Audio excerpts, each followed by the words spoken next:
So, you know how sometimes you just want to like spruce up the sound in your studio, but you don't exactly want to be like, out there spending a fortune. Right. Got to watch the budget. Yeah, exactly. That's where like checking out affordable acoustic treatment comes in. Always a good move. And today we're going to dive into, those JBER acoustic foam panels, those 12 packs you see all over Amazon. Oh, yeah. Everyone's seen them. Question is, are they all that? That's what we're here to find out. We're going to break it all down. We're talking product description, diving into those juicy customer reviews. We're going to get real with it. Love it. Always good to see what's what beyond the glossy marketing stuff. Customer reviews, that's where the real story comes out. Totally. But, okay, before we go full-on deep dive into the reviews, let's lay it all out, yeah. So these panels, according to the description at least, we're talking high-density polyurethane foam. Okay, standard stuff. 1 inch thick, a foot by a foot each. Mm. Oh, and they come in a pack of 12. Right, got to cover that wall space. And get this, they're blue. Blue, huh? Bold choice for acoustics. Haven't seen that before. Right. Not your typical studio foam look. Maybe going for a certain vibe. Maybe. But hey, whatever works. Though, I gotta say, the best part, $16.99 for a 12-pack. Okay, yeah, that's pretty hard to beat price-wise. Right. And of course, the product description, it's like, singing their praises, right? Yeah. Reduced echoes, noise absorption, clarity, even fire retardant, the whole 9 yards. Sounds impressive, but as they say, the proof is in the pudding, or in this case, the customer reviews. Exactly. Time to see if they live up to the hype. All right, so let's get into it, right? Customer reviews, here we come. What are people saying? What's the deal with these blue squares? Well, it's funny. A lot of people are actually, digging the look. No way, really? Yeah, they're saying these blue panels, they just, brighten up the space, give it that, studio feel, even if it's, just their home office or whatever. Okay, so points for aesthetics. Mm-hmm. I guess for the price, it's an easy way to, jazz up a room a bit. But come on, did anyone actually find them, effective? Did they actually make a difference to the sound? Some did. Quite a few actually mentioned less echo, that reverb you get, especially in some rooms. Interesting. So for home studios, that kind of thing. Yeah, exactly. Home studios, vocal booths, even just living rooms, just to tighten things up a bit. Okay, not bad. But I'm sensing a but coming here. There's always a but, right? Right.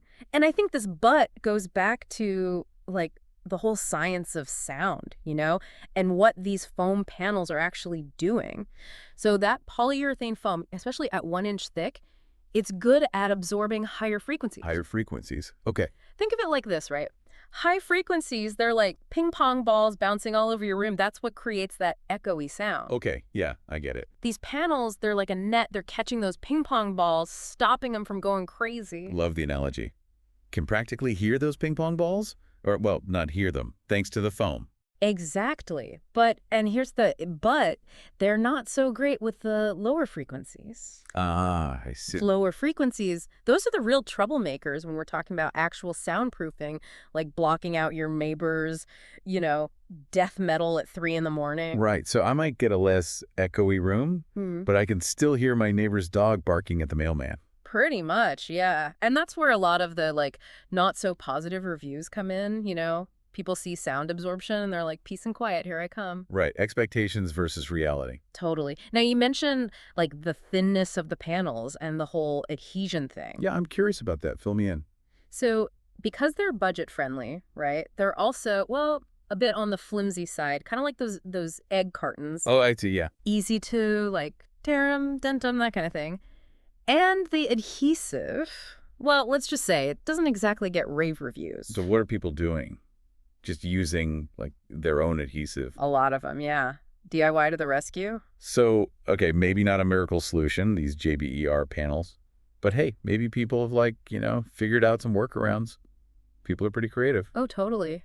Tons of people are ditching the adhesive that comes with it, going straight for, the heavy-duty double-sided tape. Makes sense. Yeah. Or some even recommend spray adhesive, though gotta be careful with that. Could mess up your walls. Right. Good point. So even with these easy install things, gotta be ready to put in a little work. But, this has actually got me thinking. We've been talking about these specific panels, but, this is a deep dive. It's bigger than just these blue squares, right? 100%. And this is where it gets really, crucial for anyone who cares about sound. It's not just about slapping some foam on the wall and calling it good. It's about, like, actually understanding sound. Sound, what it's all about. Right, like how those sound waves do their thing, how different materials change things. You got to know what you're dealing with. So it's like, if my problem is my downstairs neighbor's like crazy subwoofer shaking my floor, these thin panels aren't going to cut it. Probably not. You'd want something way denser, heavier to really tackle that bass. Right. Got to bring in the big guns. Exactly. That's where those like bass tracks come in, those thick ones you see in studios. They're built for that low-end rumble. It's all about using the right tool for the job. 100%. Like you wouldn't, use a wrench to hammer in a nail. Yeah, exactly. So where does this leave us? What's the takeaway for folks at home? Simple. Don't just buy the first thing you see online. Do your homework, figure out what you're actually trying to fix, then find the thing that actually does that. And hey, maybe that is those blue foam panels. But go in with your eyes open, yeah. Be ready to DIY it up. And most importantly, just have fun with it. Exactly. Making your space sound good should be fun. Couldn't agree more. Well, folks, that about wraps up our deep dive into the world of acoustic foam panels. Hopefully you're walking away with like a better sense of what these things can do, what they can't do, and just the whole sound game in general. Keep those ears tuned in, and we'll catch you in the next deep dive. Hey, how you doing? Okay, so we are in my studio right now, which is also my closet. It's a walk-in closet. It's about 25 feet long, 62 inches wide, and 10 feet high. And first, I'm going to move the curtain so that you can see what's back there. Now, this curtain is really awesome. It's a thick, heavy fake fur blanket. Actually, it's not a curtain, and it actually helps to reduce echo and noise interference. So I really love it. So I thought I'd share that with you. Okay, so here we go. We are coming into my studio. This is a terrible shot. Let me do this again. Okay, here we go. Ta-da! Wow. Different items that I have in my studio. Here's another one. Really like this. This is Echo Foam. I've got Echo Foam in this sort of turquoise color because that's like my favorite color. And then I've got Echo Foam in the traditional black. Okay, what are these, right? What are we talking about? These are just foam rubber panels that I stuck to double-sided tape, okay? That's all it is. It's foam rubber panels. I buy them in bulk, and it's just like putting a puzzle together. When I first put these up, of course, the double-sided tape, after a few years, starts to lose some of its stickiness, as you can see up here. So, you kind of have to redo it every couple of years, and I'm about to that point. When I first put these up, I noticed that I was not getting as much silence as I wanted. I was echo-free, but not as much silence. In other words, I could hear my wife talking on the phone in the other room. If she were playing music, I could hear that. So that's not good. I wanted increased silence in my workspace. Now, that heavy fake fur blanket that I'm using as a curtain, that helps, but it wasn't enough either. So what I got are these, you can see this line here. These are noise reduction panels, okay? And they're almost the same size as the Echo Foam, but I just put these on the same way, double-sided tape behind it, and they're about yay thick, like 3/4 of an inch, and it's like really dense, hard felt is the best way I can describe it. I've got black ones behind the black foam, and those really reduced the noise quite a bit. So I'm really glad that I got those. If you have any questions, let me know. Link in the bio. Ever wondered how to achieve the perfect sound quality for your podcast? Here are the top 3 reasons why JBER acoustic foam panels are your best choice.